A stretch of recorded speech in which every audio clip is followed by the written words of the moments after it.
Hello everyone, welcome to this episode of Bash Scripting with Mac OS. This is the introductory episode and very first episode of this entire series. In this episode, we are going to learn the basics of shell scripting. We are also going to have a look at what tools we are going to use. All the code that we are going to see in this entire series is available at my GitHub repository, and you can find the link to that GitHub repository in the description section down below. Also, I want to tell you that you can run this code on any Unix-like operating system. We can consider Mac OS as a flavor of Unix because Mac OS is Unix certified operating system. So it is nothing but a version of Unix. But you can run the code that we are going to learn on any Linux flavor, any BSD flavor like FreeBSD and OpenBSD and Dragonfly BSD. Also, you can run all this code on any Unix machine because the bash is available almost on every Unix like system. Also, you can even run this code on Windows in case you are downloading and installing Cygwin type of environment on a Windows system. So, without wasting any further time, let us begin. So, for getting started, we are going to require a few tools. So, let me say tools here. The first tool is the command prompt. Okay. So Mac OS comes with a nice command prompt. It is known as terminal. So we can open it like this, TER, okay, terminal. So this is the terminal window and we can use it for our convenience. We can type in command here and the command can be executed here also. Okay, but the thing is that I don't feel that the look and feel of this terminal is very pleasing or comfortable to eyes. So that is why I prefer to use another terminal like utility known as iterm2. So the name of that utility is iterm2, and you can definitely find this utility on internet. So let me take you to the website of iterm2 and let me show you how we can download iterm2. Okay, so I can just say iterm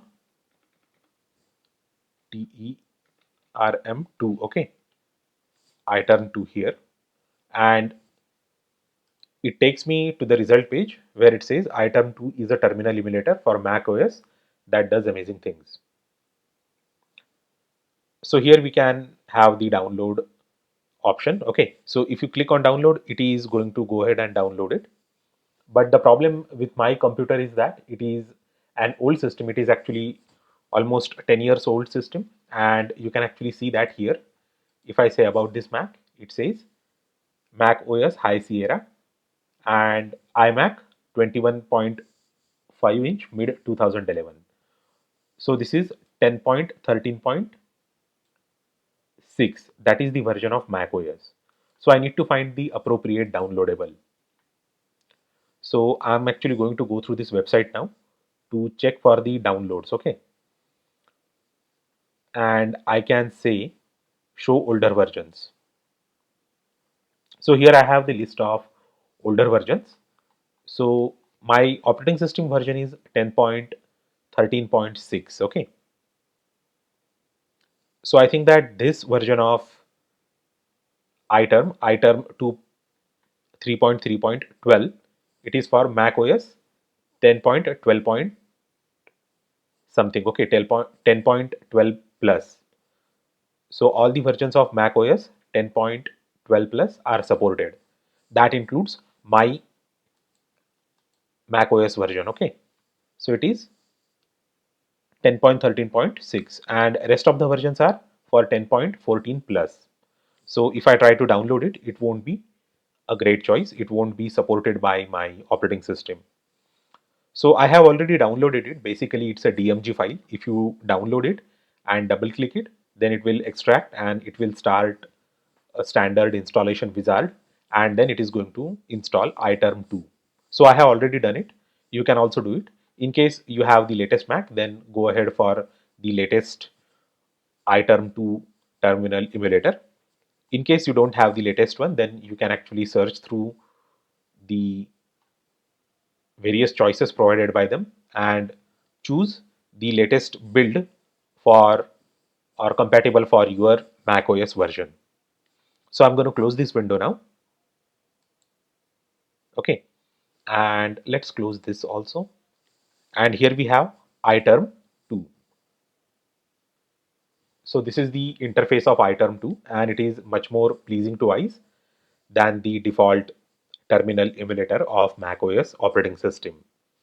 Now I'm going to run a simple command, and I have already prepared a very big series on Mac OS commands. You can check the playlist which I have mentioned in the download section down below. So this is very pleasing to eyes. It is actually a pleasure to work with this thing. Now the second thing that we require is editor.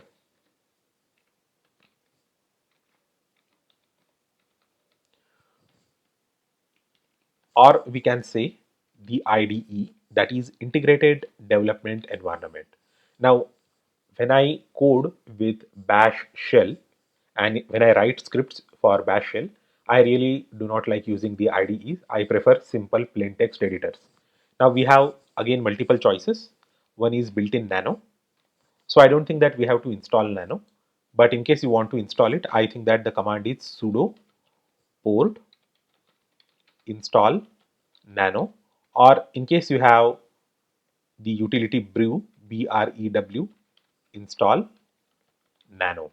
So these are the two commands that will help you install Nano Editor. And I already have installed Nano Editor earlier itself. So I'm going to say Nano, that's it. And if I hit enter, this is the Nano interface. And we have already seen this editor while learning for the basic commands of shell, because I remember to have opened this Nano editor and added some lines to it for the practice of various commands like cut and WC. So we can save it or we can exit it by using Control X, and I will actually show you a live demo of using this Nano editor. Okay, and the second option that we have is, I think, Xcode. Okay, so Xcode is also a very good IDE as well as editor. So going forward, I'm going to use Xcode only as an editor, not as an IDE. I will write the code in Xcode, save it on the local file system, and then I will go ahead and execute the code from the iterm2. So this is all about our development environment. It is very simple. We are going to use either Nano or Xcode to write our code, and then we are going to execute that code using iterm2 terminal emulator. That's it. So let us get started with the basics. So we are familiar with the command echo, and I will say hello world. So this is the customary program that the new programmers write whenever they are taking the baby steps for learning shell scripting or any other programming language. So it has become actually a standard. It has become a tradition, and I really don't want to break the tradition, being a very conservative person myself. So let me go ahead and hit enter now, and it is going to print it.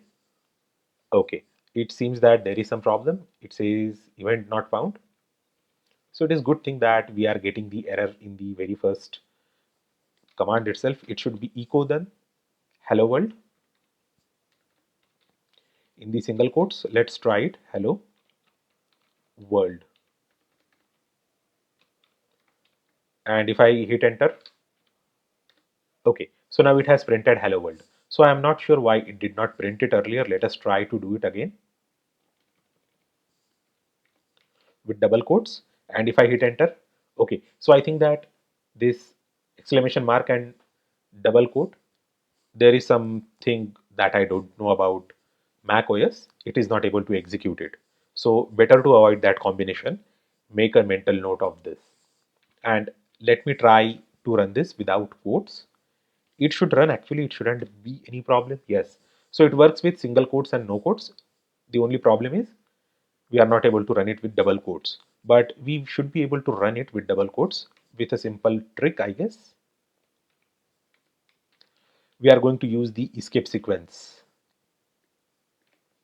and now it should be able to interpret it as the character to be printed. And if I hit enter, yes, oh damn, it is actually even printing the escape sequence. So I'm not actually sure how to print only exclamation mark with double quotes. So as of now we can leave it.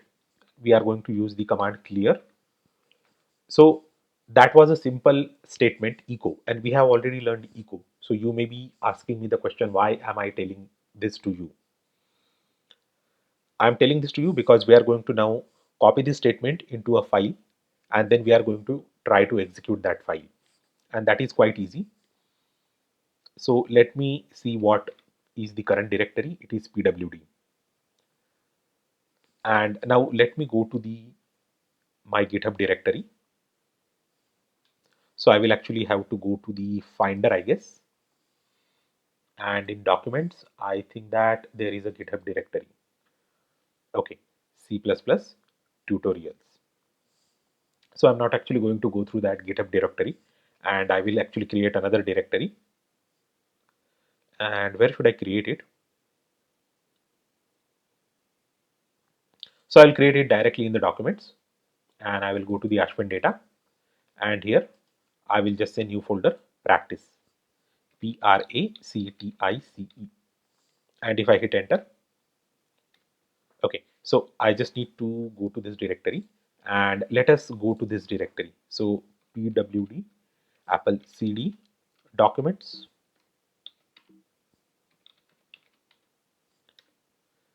ls, we should be able to see the practice. No, okay, so I will go to the Ashwin data and cd practice. Okay, now let me clear the screen, and here we are in that directory. Now I'm going to create a simple file known as prog00. Okay, so nano prog00, and we should actually always provide extension in order to avoid any sort of confusion.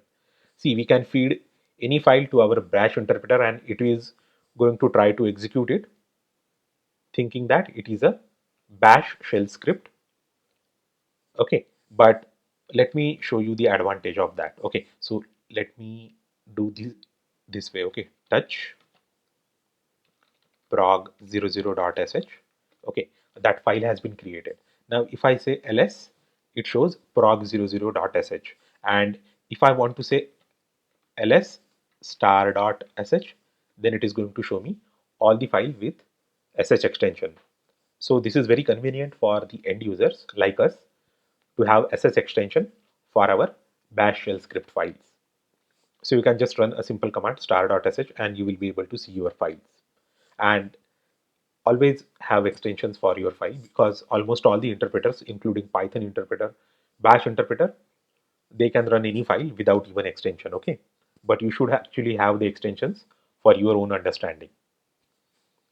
Okay, now I'm going to open that file nano prog00.sh, and if I hit enter now, it is going to open prog00.sh.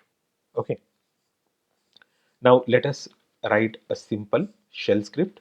Say hello world.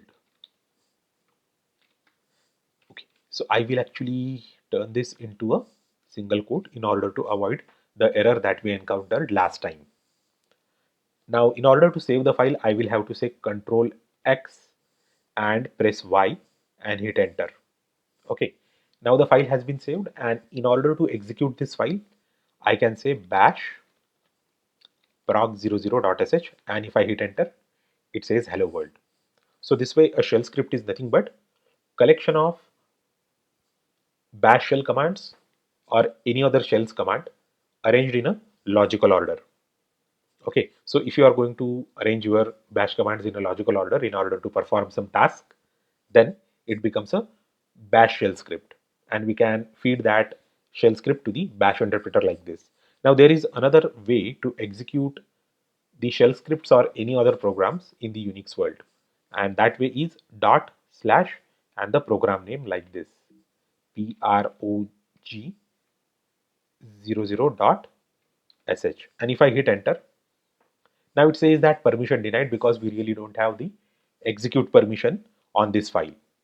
So now let me take a moment to explain you how we can have execute permission or any other permission in the world of Unix. So this is very important for rest of your lives, because I have learned it almost 15-20 years ago when I was learning the basics of Unix operating system, and this thing is like gold standard of Unix world. Okay, the file permissions. Now let me clear this, and I'm going to say ls-l, which is long listing, and okay, only ls-l, and I'm going to hit enter. Now we can see actually some data here. We know the meaning of most of the stuff, but we don't know the meaning of this. So I'm just going to copy this for our convenience. Let us copy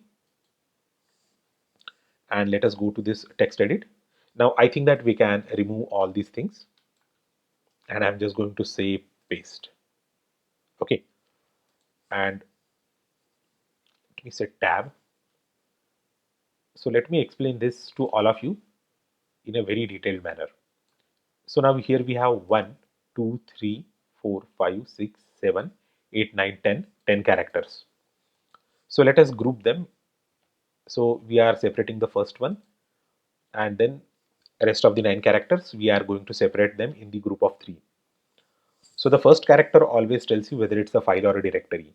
In case it's a directory, there will be D here. Okay, so I can demonstrate that to you, cd dot dot, and if I say ls hyphen a, sorry, ls hyphen l, then here we can see that for any directory it is showing D, and for any simple file it is showing us hyphen. Okay, so let us go back to the practice directory and let us clear the screen and verify we are in the right directory. So here we are in the right directory. Let me clear it again.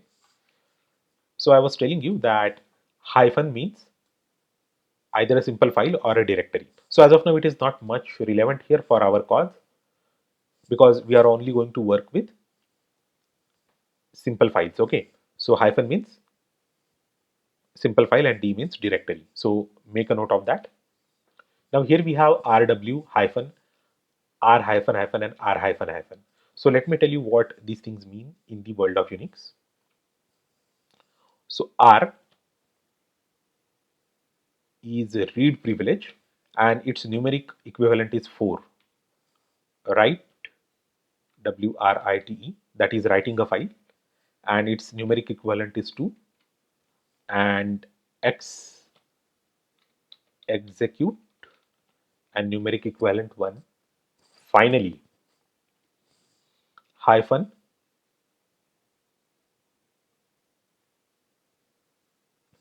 it means no privilege, and its equivalent is 0, numeric equivalent. Okay, so always remember these things, numeric equivalents. These are very, very important. Okay, so here we have the entire stuff explained. And you may be asking why there are 3 sets of permissions on a single file. What is the purpose of that? So you must actually ask all these questions in case you want to learn. You should be asking these questions to yourself, your teachers, and everyone, because asking question is a very good sign that you are actually using your head. So let me explain you. So the first set of privilege is for the user who has actually created this file. Okay, so here in this case, the current user is Apple, and Apple user, that is me, has created this file. The second set of privilege is for the group to which that particular user belongs to, and the third set of privilege is for everyone else. Okay, so on any Unix like system, you have groups of users, and in a single group there could be multiple users. So if I say ls hyphen l, okay, there is a user known as Apple which belongs to the group staff. Okay, so always remember that, because actually they have customized it for this computer, and I have actually never used any other Apple system than this. So these things may be different. I am not actually quite sure how these users and groups are organized. Okay, so those are very advanced command of bash, and better not actually get into all these things. But always remember, the first set is for the user himself or herself. The second set is for the group to which the user belongs, and the third set is for the everyone else on that system. Now we can also represent all these things numerically, as I have told you already. So 4, 2 and 0. So we are going to substitute these characters with their numerical values. So this is 400 and finally 400. Now we can add actually the digits in these groups, okay? And we can say here 6,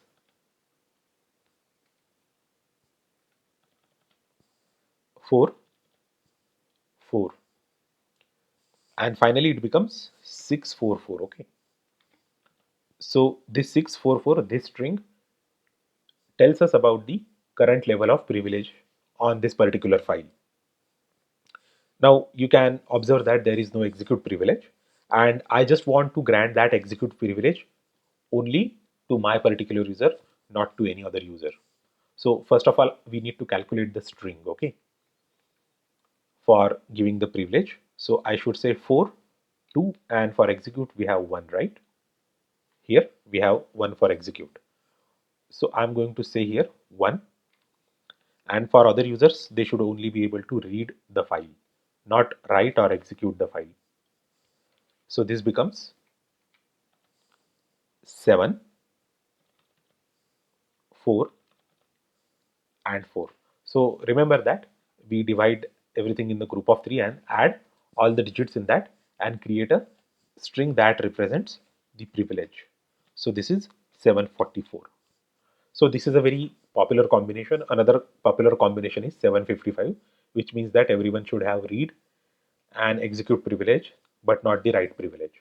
But I am comfortable with only 744. In case you are working with larger groups, then you can actually talk to your system administrator. Or if you are working with production environment, then you need to talk to your system admin, your manager, and whoever are the stakeholders before granting these permissions. But for our purpose, 744 string is good enough. You can even use 755 because this is only learning phase, or you can even use 777. Okay, it means that grant all the privileges to all the users, but don't use that 777 string in the production. It is going to kill you. I mean, not literally, it is going to kill your project because everyone will have the privilege to execute, and if any remote hacker hacks into your Linux or Unix system and executes something remotely, then you are actually messed up. Okay, so always use 744, and then you can actually talk to your manager or superiors for other stuff. So the current level of privileges is represented by the string 644, and we want to grant 744. So there is a nice command in Unix world, that is chmod 744 and prog 00.sh. So the command chmod, then the level of the privilege, the string that represents it, the numerical string, and the name of the file. And if I hit enter, it means that 744 has been granted to this file. So if I again say ls-l, then here we can see that earlier it was -rw -r -r -. Now we have rwx, r-, and r-. It means that our own user can execute this file directly. So now if I say /prog00.sh and if I hit enter, it is able to execute this file hello world. So this is how we can change the permissions or privileges of a file in the world of Unix. It applies to everything: Linux, Mac OS, BSD, FreeBSD, and every operating system. Now, the last thing that I want to talk to you about is the Xcode. Okay, so let me try to open that directory in the Finder application, and here you can see that it is able to recognize it as a shell script. And let me try to double click it, and it is opening it in the Xcode IDE. So here we have the interface of the Xcode IDE, and this is actually very good interface. Okay, so we actually get the color coding and everything with this interface, and it is very easy to code with this interface. So from now onwards, instead of using Nano, I am planning to use Xcode. Let me know what do you think in the comment section down below. So let us try to um, check the preferences of the editor, because I haven't actually used this Xcode IDE in a lot of time. So I may not be able to quickly find the preferences. Okay. So here we have the preferences. I just want to increase the size of font. Okay. So yeah, here we have actually the way to change the size of fonts and source editor. So there should be actually some option to change the size. Yeah. So here we have the option to change the size. So the font size is already 36. Let me try to make it 48. And now it is 48. So let me close this. Let me close this also. Okay. Now the font size seems to have changed. So let me again try to increase it more in case I haven't actually got it correct. So should I make it 72 and test it? Will it be too big? Okay, so it hasn't changed. Preferences 48, 72. Okay, it is not actually accepting 72. I don't know what the issue is. Should I hit enter? I'm not sure actually. So let me close it. Let us try to make it 64.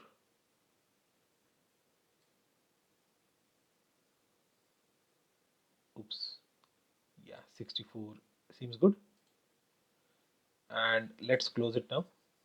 Let's close this also. Okay. So I think that this font size seems to be okay with our eyes, and you should be able to see everything.